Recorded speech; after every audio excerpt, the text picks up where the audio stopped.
In the heart of Africa, where golden sunsets cast warm lights over the expansive grasslands, there lies the village of Amuroma.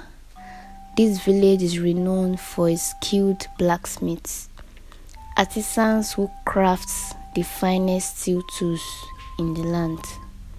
Among these craftsmen is a young orphan named Afamefuna, a handsome man raised by his master, a wise blacksmith.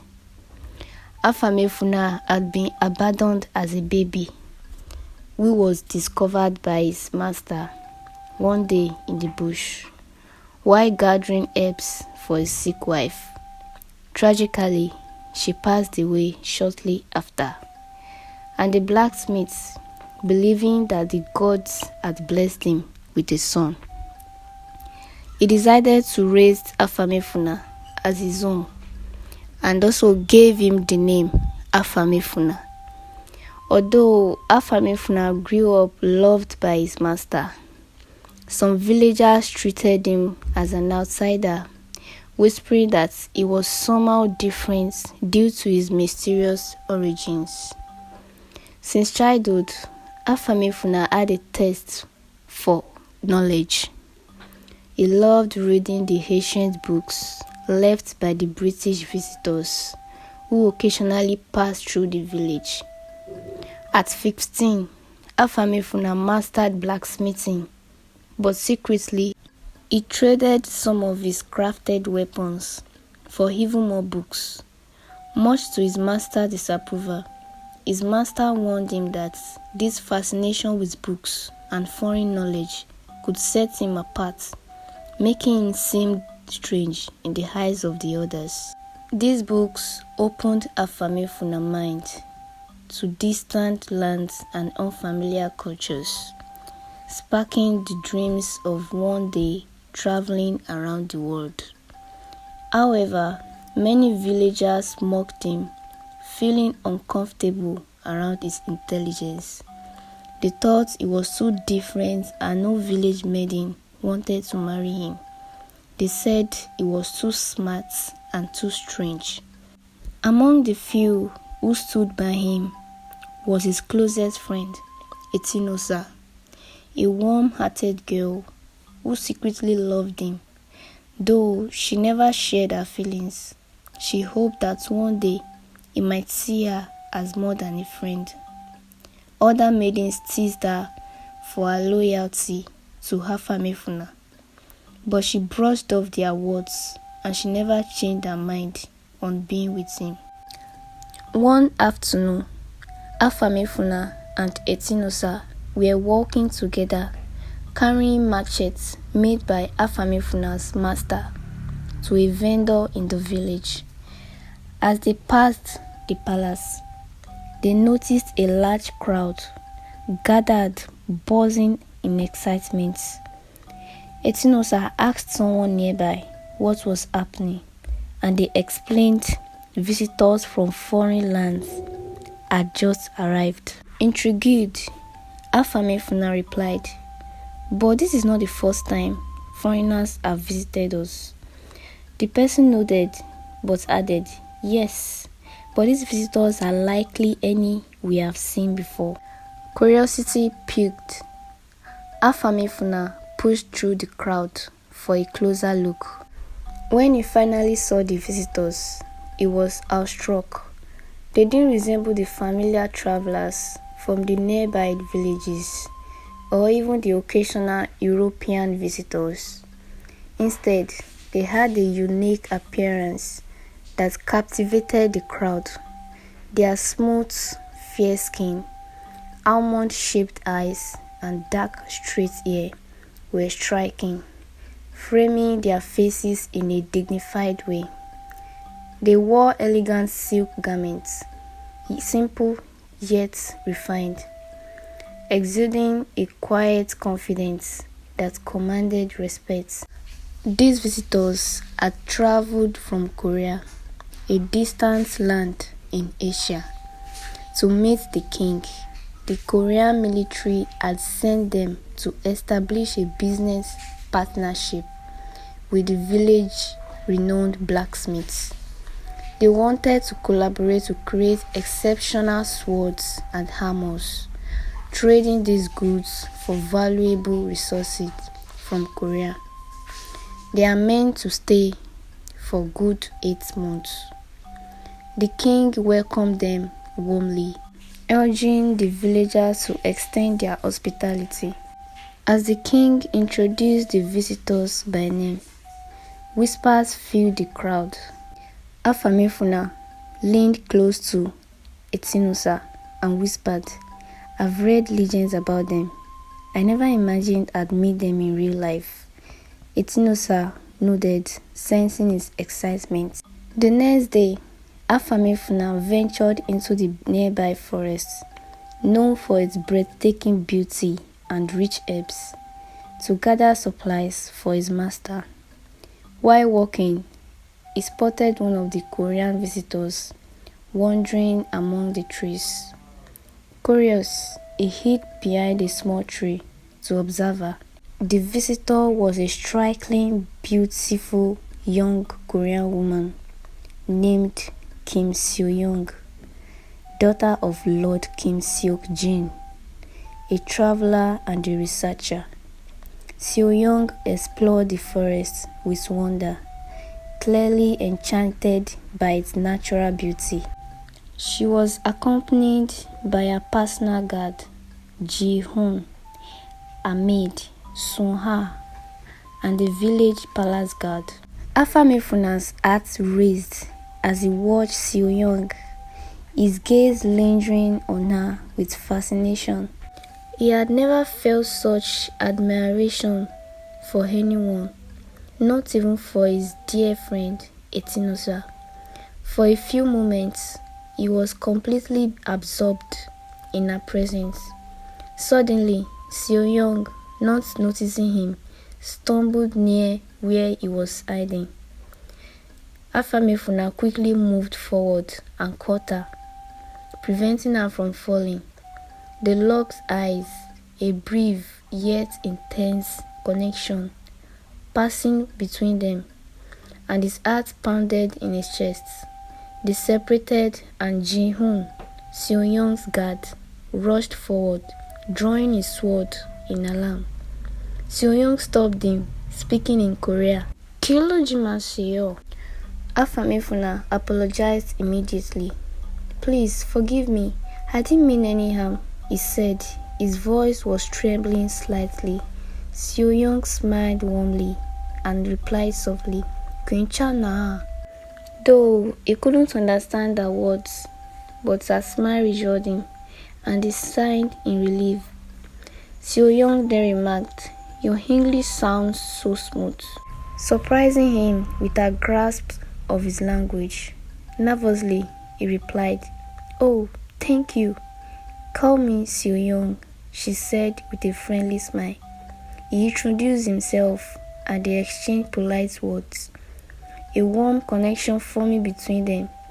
Afamefuna excused himself, and he was worried about keeping his master waiting, and Seo-young waved gently, saying goodbye.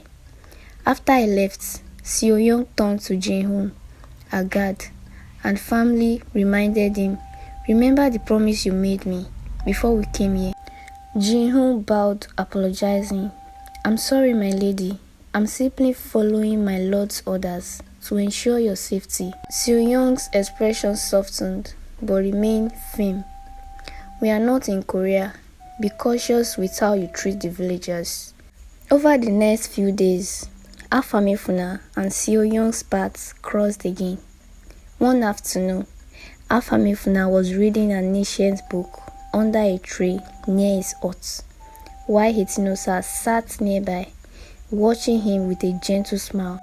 Seo-young noticed them as she strolled through the village, and she approached them. "Hello, dear," she greeted them. Both Afamefuna and Etinusa stood up, returning her greeting. Seo-young recognized Afamefuna from their previous encounter and cheerfully recalled his name. He introduced her to Etinosa, who forced a polite smile, feeling slightly uncomfortable with Seo-young's warm attention towards Afamefuna. Seo-young noticed the book in Afamefuna hand, an ancient text she recognized. "I read this book as a child," she remarked, sparking an enthusiastic response from him. "Really?" he asked, his face lighting up with excitement. As they spoke, Etinosa grew increasingly uncomfortable. She sensed the depth of their connection and felt a pang of jealousy as she watched them unnoticed. Eventually, she quietly slipped away, feeling hurt and ignored. Afamefuna, engrossed in his conversation with Seo-young, didn't realize Etinosa had left. They shared stories, exploring common interests and dreams of exploring the world. Seo-young felt a kinship with Afamefuna, someone who understood her perspective and thirst for adventure. Before she left, Seo-young thanked him warmly. "Afamefuna, you made my day a memorable one. Thank you." She then asked if they could be friends. Afamefuna was surprised, but yet thrilled, and he accepted. They exchanged smiles, and their bond solidified. The following day, while Afamefuna worked in his master's shop, Etinosa appeared, and her face was filled with thoughts. She confronted him, asking angrily, "How could you ignore me like that? You made me feel invisible yesterday in front of those visitors." Her voice was shook with emotion as she continued, "I thought I was your closest friend, the one person you could share everything with, but now it seems you have found someone else. I hope she does not get you into trouble." With that, Etinosa stormed out, leaving Afamefuna in stunned silence. Though he wanted to chase after her, but he was bound to his work. He resolved to visit her later, hoping to mend their friendship when the time felt right. In the quiet village of Amuroma, the friendship between Afamefuna and Seo-young grew stronger every day. Sometimes they often met secretly, away from the curious eyes of the villagers, and Seo-young would sneak out of her lodging at night to meet Afamefuna near the old oak tree by the river, where they shared their dreams and laughed over stories of places they both longed to visit. They talked about traveling around the world to see all the beautiful places they had read about in their books. Places filled with mountains, oceans, and forests. Each day, their connection grew deeper, and soon, the villagers noticed about them. Some of the village maidens started mocking Etinosa, whispering that Afamefuna had replaced her with the foreign girl. Despite feeling abandoned, Etinosa kept her pain to herself, but it grew heavier each time she saw Afamefuna and Seo-young together. One afternoon, Etinosa finally gathered the courage to confess her feelings to Afamefuna, hoping to make him see her in a new light. But as she approached his hut, she found him and Seo-young sitting under the tree, sharing a meal of Korean dishes, kimchi, bibimbap, and tteokbokki. They were laughing and enjoying each other's company. Seeing their closeness made Etinosa became heartbroken, and she left silently, and her confession was dying in her throat. Meanwhile, Afamefuna master began to worry about the time he was spending with Seo-young. Pulling him aside, he warned Afamefuna, "Be careful, my son. Don't let this friendship bring you trouble. Remember, the world is not always kind to those who dream too big." Afamefuna nodded, promising to be cautious, though he couldn't deny the joy that Seo-young brought him. The following day, As Afamefuna visited Seo-young at her quarters, they were deep in conversation when Prince Dike, the king's only son, entered. He looked at Afamefuna with disdain and ordered him to leave, saying he wanted to speak with Seo-young alone. Afamefuna politely excused himself, promising Seo-young he would visit her later. But Seo-young didn't care much for the prince. His arrogance made her uncomfortable.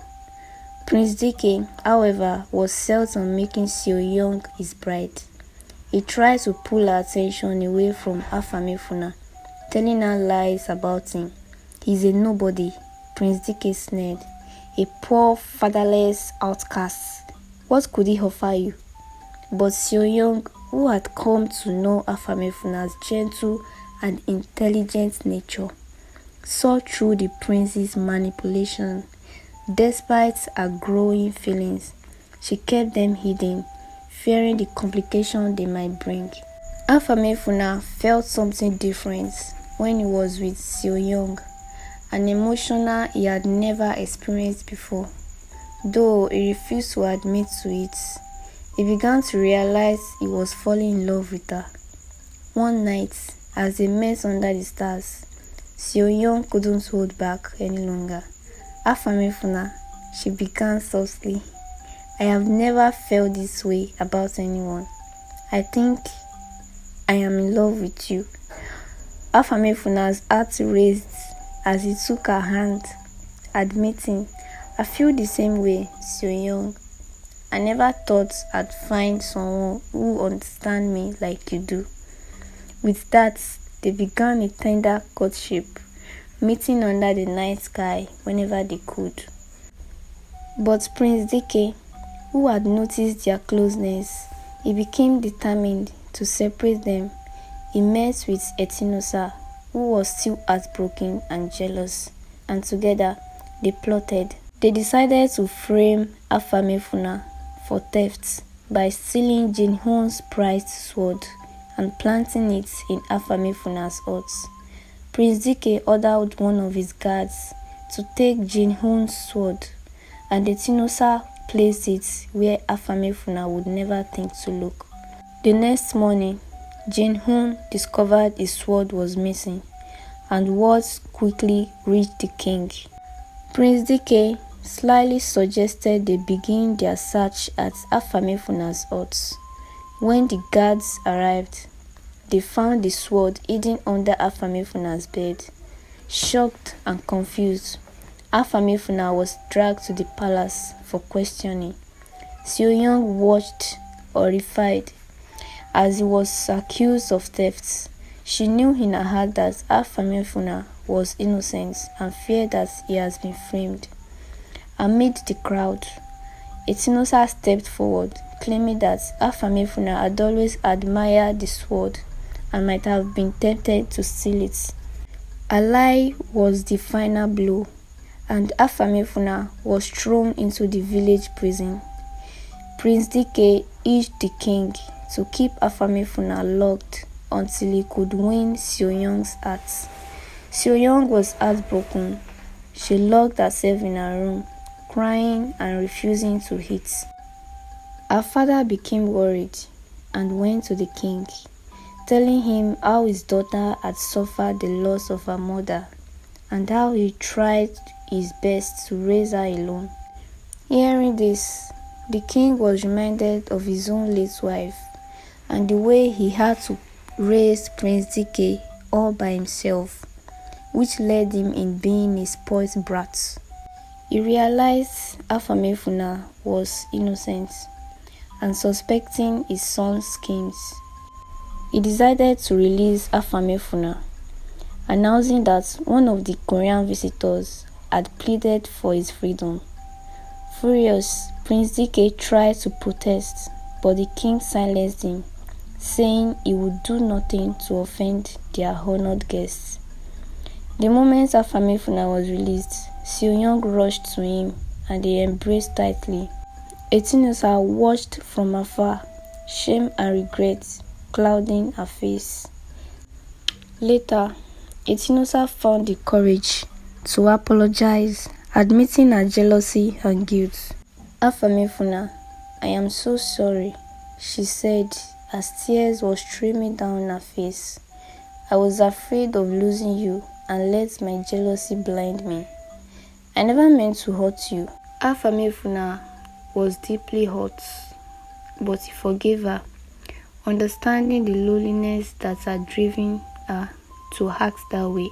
The king, in a rare act of humility, he ordered Prince Dike to apologize as well. Reluctantly, Dike approached Afamefuna, mumbling an apology, though his resentment lingered.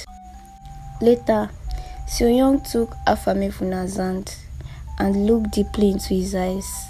Come with me, she whispered. Let's leave this place. Let's travel around the world and explore everything we have dreamed of together.